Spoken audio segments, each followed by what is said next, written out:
কাৰণে ধেৰ কাম শিকিবলগীয়া হ'ল, এনেকুৱা দুখৰ কাম। আৰু মই বহুত দুখত মা দেউতাক তেনেকৈ প্ৰতিপাল কৰি আছোঁ।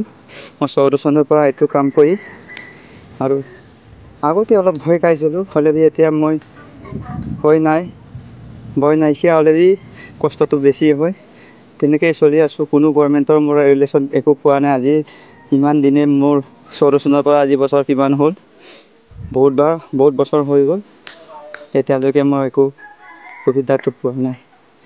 পৰীয়া তেনেকৈ পৰিয়ালটো দীঘল ডাঙৰ কৰি।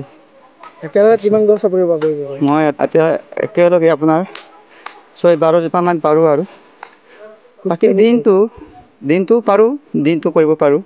খোৱা বোৱা ঠিক হ'ব লাগিব। গছ কটাটো মই প্ৰতিটো গছে, আৰু নামটোহে ক'বলৈ বেয়া হৈছে, গছৰ নাম আদায় কৰিব নোৱাৰোঁ। প্ৰতি গছে আমি বগাব পাৰোঁ।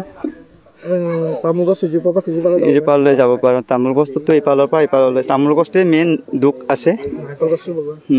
এই চিম্পুল গছকেইটা অলপ এইবিলাক মই বৰকৈ হেৰি নহয়, কষ্ট দেখুৱাব নোৱাৰে। এইটো সামান্য কাৰণে আমাৰ হয়। তো আমাৰ একো ইয়াত নাই।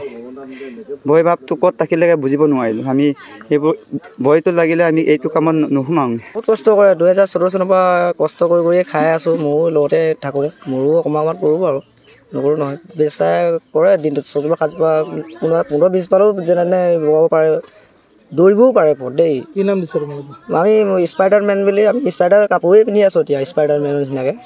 এনে স্পাইডাৰমেন এইজনেই বাৰু, কষ্ট কৰে ইমান। আমাকতো দেখিছে, সদায় দুখীয়া মানুহ কাম কৰি খাই আছোঁ। এইকেইটাই কাম, এই গছ কটাই।